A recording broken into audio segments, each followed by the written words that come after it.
No, you are not depressed.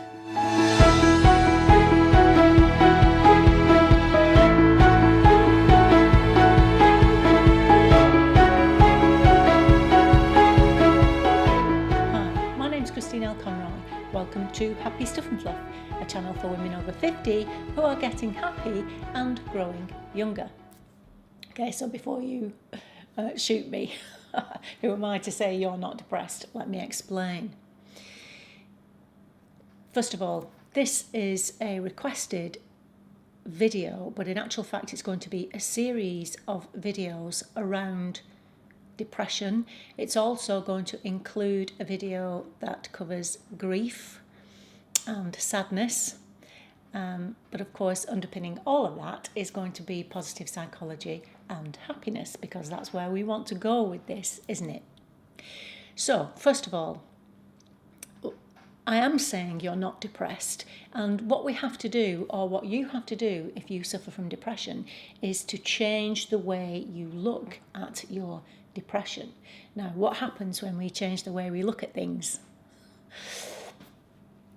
When you change the way you look at things, the things you look at change. Okay, so that's the first step.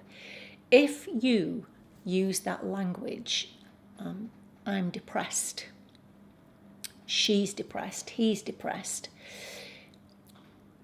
it's kind of saying that's who you are. I am depressed. This is me and I'm depressed. Okay. It's a strange one really, because we don't use that terminology in any other context really. So for example, Charlotte, my daughter, who you know is struggling with lymphoma, which is a form of cancer. Now, she doesn't say, I am cancer. If I break my leg, I don't say, I am broken leg. I don't say, I am heart disease. You see where I'm going with this? And that term, I am, implies that this is you, it's who you are, and there is nothing else. And not only that, but this is who I am, and nothing can be done about it. That's not true. We have to change the way we look at it, and we have to change the language we use around it. That's the first thing. So stop saying, I am depressed. You may suffer from depression. You may suffer from bouts of depression.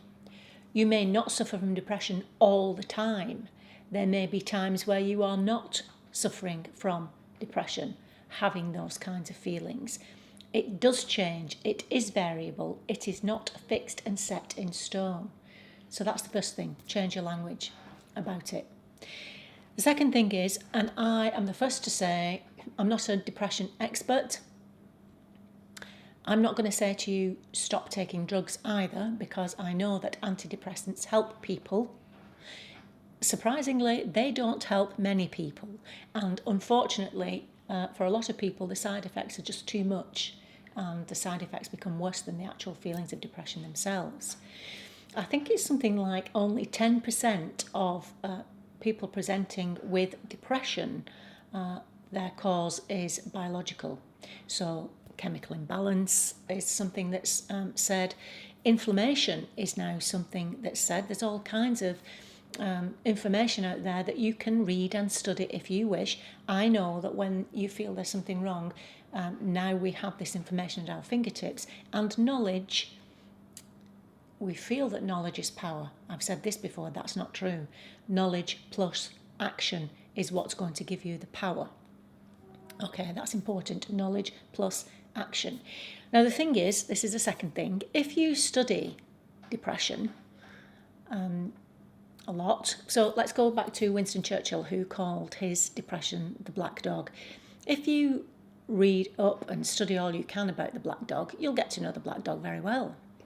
And what you won't get to know is how to move out of your depression, how to increase your happiness levels if you're just studying what's wrong. Okay, so this is a big one, this one. What we need to be doing is looking at what's right. So studying people who do not suffer from depression, who do not have triggers that cause depressive thoughts and feelings. Why? Let's look at happy people and see what they do differently, or how they behave differently to someone who suffers from depression, and see if we can't learn from them. Okay, that's the second thing. The third thing and final thing for this particular video is whether or not you suffer from severe, debilitating depression, the kind of depression where you can't get dressed in the morning, where you can't get out of bed, and you are being helped and you are using antidepressants.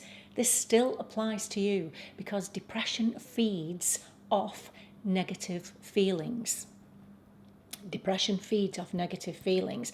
And so you might think then automatically, right, okay, so we need to think positively. I said this before in this video, positive thinking does not work, and the opposite of negative thinking is not positive thinking, it is critical thinking.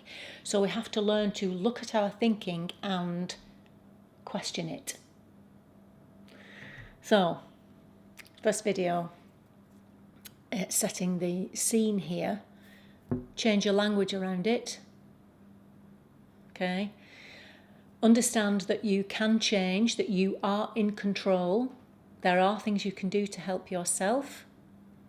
And let's start questioning our thinking around it and see if we can't change our thinking. Okay, there you go.